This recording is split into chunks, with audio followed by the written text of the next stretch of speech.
Nous sommes la moyenne des personnes que nous fréquentons. Je suis Mathieu Stéphanie et je vous propose de rencontrer des entrepreneurs, sportifs ou artistes qui vont faire exploser notre moyenne. Qu'est-ce que c'est la secret sauce de la folie douce? Qu'est-ce que si t'as un franchisé ou si t'as les grandes règles, les grands piliers de la folie douce, qu'est-ce qui fait le succès de ton concept? La nourriture, le côté artistique, vraiment le côté artistique, et ensuite surtout maintenant les formations. C'est collé vraiment chaque année à les formations. Je pense que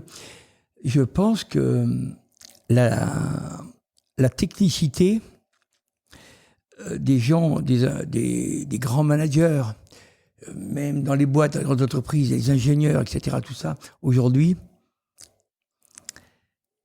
il faut se former, on n'a plus la même technicité. C'est-à-dire que, je dirais, avant, vous preniez quelqu'un pour 30 ans, 20 ans, 30 ans, il restait dans la boîte, il était performant, extraordinaire. Aujourd'hui, franchement, avec les réseaux sociaux, au bout de 2 ans, on n'est plus rien. On n'a pas de connaissances. Donc, c'est pas parce que vous prenez quelqu'un qui aurait fait, je sais pas moi, Centrale, ENA, etc. Non, il faut se remettre à jour. Et dans les grandes écoles, comme chez nous. Donc c'est ça qui, à mon avis, a un peu changé. Et on forme à quoi chez vous? Enfin, tu disais alors à la plonge, mais on forme à tout, de chaque métier. Alors nous en formation, ça fait plus de 20 ans qu'on forme les gens avant tout le monde. Bon, on a commencé par le coaching, le management. Après, on faisait expression corporelle pour tout ce qui était des serveurs, ceux qui allaient au grand public. On fait et surtout. Je m'applique à ce que je vous ai dit sur la technicité, je m'applique même à changer les formateurs. C'est-à-dire que avant, on prenait des formateurs pour 3, 4 ans, 5 ans des boîtes, et maintenant on les change. Il y a 2 ans, on a eu un prêtre qui a monté sa boîte de formation. On l'a pris tout de suite parce que on trouvait que c'était assez intéressant. Il était intéressant. Il y a 2 ans aussi, on a pris un urgentiste qui a monté sa boîte. Et là, hier, en réunion, justement, on était avec les Américains parce qu'on va se développer aux États-Unis. Et Arthur m'a dit, mais souviens-toi, l'année dernière, on a fait venir un ingénieur qui a monté sa boîte au Groenland, enfin, un trip incroyable. Mais on fait intervenir. Je vous ai dit, Fanny Nussbaum, pareil, l'art de l'excellence. Je veux dire, elle n'avait jamais fait de formation. Hein. Et ton urgentiste, ton prêtre, ils ont formé sur quoi? Pardon? L'urgentiste et le prêtre, ils ont formé sur quoi? Sur du management, sur sur tout ce qui était émotionnel. Alors là, l'année dernière, j'ai fait venir une fille, je me souviens plus de son nom, sur l'intelligence émotionnelle. On a déjà dépassé, nous, l'intelligence artificielle, enfin tout ça. Voilà. On est parti sur l'intelligence émotionnelle, ça a marché très fort. Ouais. Non, mais même former tes serveurs, serveuses sur le mouvement, tu disais sur le corporel, enfin, ça vous faites, c'est quoi, avec des chorégraphes ou des... Oui, alors on faisait ça avec des chorégraphes et oui, effectivement, et des comédiennes, plutôt des gens qui étaient des artistes, comédiens. Alors ça, ils avaient monté leur boîte, je me souviens plus son nom, cette fille qui nous avait fait ça pendant 2-3 ans. Et ça fonctionne, ça, quand ça donne le résultat, c'est quoi? C'est que t'étais... Oui, le résultat, ça donne... Comme je vous ai dit que la folie douce, c'était toujours... on a essayé d'être en avance, hein, d'être très en avant des programmes. J'ai remarqué que ça, maintenant, ça a commencé un peu à pas se démoder. C'est pour ça qu'on avait tellement de monde qu'on n'a plus le temps. Un chef de rang, un maître d'hôtel, des gens à l'accueil. Vous savez que, comme on parlait tout à l'heure du groupe Paris Society, etc., ils ont des normes, les gens à l'accueil. Nous, on n'a plus la possibilité de parler aux gens ou de leur dire il faut faire ça. Et les gens, ils veulent nous connaître, ils veulent aller dans les cuisines. Donc on a mis, ça fait 3 ans, même pas un peu plus de 3 ans, qu'on a 3 filles, c'est des guest solutions, qui font rien dans la maison, que faire visiter la maison. Nos clients veulent aller dans les cuisines. Il y a très peu des restaurants que vous connaissez. Les clients demandent d'aller dans les cuisines. Ils parlent avec les cuisiniers. Et ils visitent la maison parce qu'on est quand même sur plus de 5000 mètres carrés. 5000 mètres carrés, c'est grand à visiter. Nous, on n'a pas un serveur qui peut prendre entre 30 et 40 minutes pour faire visiter la maison. Hein. Ça, on parle de Val d'Isère toujours, oui. Oui, Val d'Isère, oui, mais même les autres. Et donc, on a inventé ça. Et puisque vous revenez ça à l'expression corporelle où les gens avaient une attitude pour parler avec les gens, maintenant ça va tellement vite qu'ils n'ont plus vraiment le temps. Donc on a inventé un nouveau métier qui est discuteur. D'accord. Voilà. Discuteur, c'est je fais rien, je viens m'asseoir, quelqu'un est tout seul ou à deux, je m'assois à côté et je vais bosser discute. à la Folie Douce, moi c'est bon, discuteur. C'est qui tu pourras me présenter ton DRH ouais, que je puisse postuler s'il te plaît, discuteur. Voilà. Ah non, c'est... On peut aller skier en discutant si tu veux aussi. Non, mais c'est ça, quand les gens, parce qu'on a 80% d'étrangers. Et les gens, ils arrivent d'où? Ah, faut être polyglotte, en revanche, pour être discuteur. Ouais, ah oui, ça là, oui. Alors là, par contre, les langues, elles sont parfaites. C'est vrai. On a une fille, comme on respecte les Parisiens, beaucoup. On aime les Parisiens aussi. On a une fille qui travaillait à Paris, qui était un ancien top modèle à Paris, Marie. Et je l'envoie toujours avec les Parisiens. Parce que on ne peut pas mélanger. Quand il y a les Brésiliens, c'est autre chose. On a beaucoup de Turcs, beaucoup d'Israéliens maintenant, beaucoup du Moyen-Orient. Bon, c'est des communautés un peu différentes. Mais comme les Parisiens, c'est une communauté aussi un peu différente. C'est le pire. Voilà.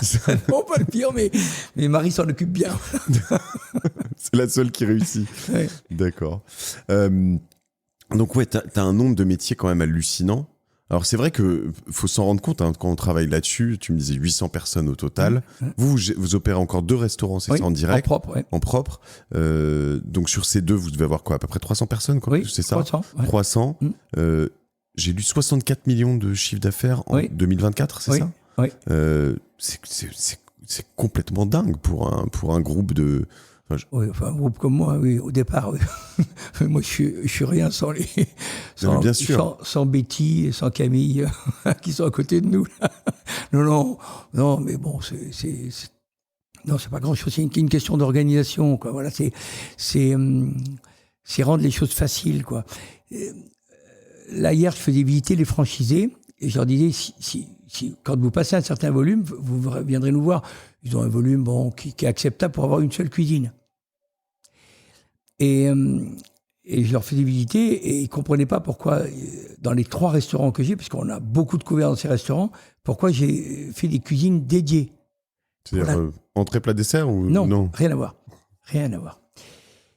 J'ai fait une cuisine très grande. Elles font tout à environ entre 150 et 200 mètres carrés de cuisine. Il y a une cuisine dédiée à la fruitière avec un chef, une plonge, du service. Okay. Et là, autrement, normalement, souvent, dans les grands palaces et tout, on fait une cuisine collective, on fait une cuisine généraliste qui va envoyer tous les restaurants.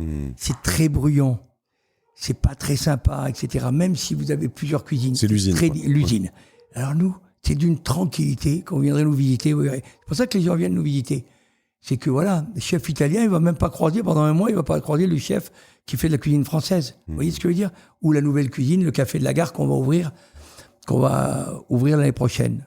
Voilà, parce que ça, c'est vraiment un très, très grand moment l'année prochaine. On avait racheté une gare de télécabine qu'on a rénovée et sur lequel la Daille, c'est ça, là? Oui, à la Daille, oui. Ouais, en haut, là, ça va s'appeler la petite cuisine pour les autres, pour qu'ils viennent voir. Si vous voulez, la tendance, nous, on n'est jamais dans la tendance. Bon, c'est comme ça, on invente. Donc, on a remarqué que en France, tous les self-service sont fermés. Bon, voilà, chez Intermarché, enfin, peu importe, Casino, les flunchs, voilà. Bon, très bien. Donc, les Français n'aiment plus la restauration rapide, enfin, comme ça. Bon, et ben nous, on va réhabiliter le self, mais d'une autre manière, avec une cuisine ouverte, avec un paiement différent. Mais on va donner de la fluidité, on va mettre des grands cuisiniers. C'est comme si on mettait Bocuse, si on veut le ressusciter, ou des gens derrière une chaîne de self. C'est pas rien ce que tu dis, je crois, parce que si je ne m'abuse, Luc, tu reviens quand même sur une décision que tu as prise dans les années 80. C'est-à-dire que toi, tu as fermé tes selfs pour faire du service à table, il y a longtemps. Oui. Et là, tu te dis, on va faire le chemin inverse. Parce que tu dis, là c'est bon. C'est jamais dans la tendance, toujours dans la bonne direction. Je ne sais pas si c'est la bonne direction, parce qu'on va essayer l'année prochaine, mais vraiment, je pense qu'il y a un truc à trouver, celui qui entre, bon, je dirais les McDo, tous ces services à la borne, là, non, on va faire du service, pas de borne, vous voyez, pas de commande comme ça, beaucoup d'interactivité, mais vous verrez ce concept, on ne peut pas le décrire là au micro, mais c'est sur 1000 mètres carrés, et dedans, on va intégrer les enfants, parce que comme je vous l'ai dit depuis le départ, les enfants, c'est notre ADN. Voilà, les enfants. Et donc là, on va faire 3 ateliers des enfants. Même si on est un peu à la montagne, loin, on sait prendre des bons consultants. Donc, je conseillerais 2 très jolies jeunes filles qui s'appellent Margot Cléac et Juliette Filippetti, qui ont fait Polytechnique et qui ont monté à Paris des ateliers pour les grands groupes. Et je les avais repérés, je leur ai demandé, mais écoutez, les ateliers d'enfants, ça vous intéresserait? Ils ont réfléchi, ils m'ont dit oui. Ça fait 2 ans, on a fait faire une étude, j'ai pris une étude de marché avec elles. Ils ont fait un super boulot. Ah, je croyais que tu n'aimais pas les études de marché, moi. Sur un investissement comme ça, dans la gare, on investit un peu plus de 12 millions d'euros, un peu plus dans cette gare-là. Donc, bon, il valait mieux faire les ateliers. Donc, bon, pour dire que j'ai eu raison, puisque à un moment donné, moi, j'aurais dit, par exemple, il y avait un atelier poterie, un atelier danse. Bon, pour ces 2 ateliers, je vais vous dire, il y en avait d'autres. Hein. Quand ils ont interrogé les enfants, certainement pas les minots à 6 ans, 7 ans. Vous croyez pas qu'on va aller en vacances pour danser? Déjà, nos parents nous font chier pour aller danser à Paris et la danse, surtout pas, la poterie, surtout pas. Donc, on a gardé les ateliers qui étaient légitimes pour nous et surtout que les enfants voulaient.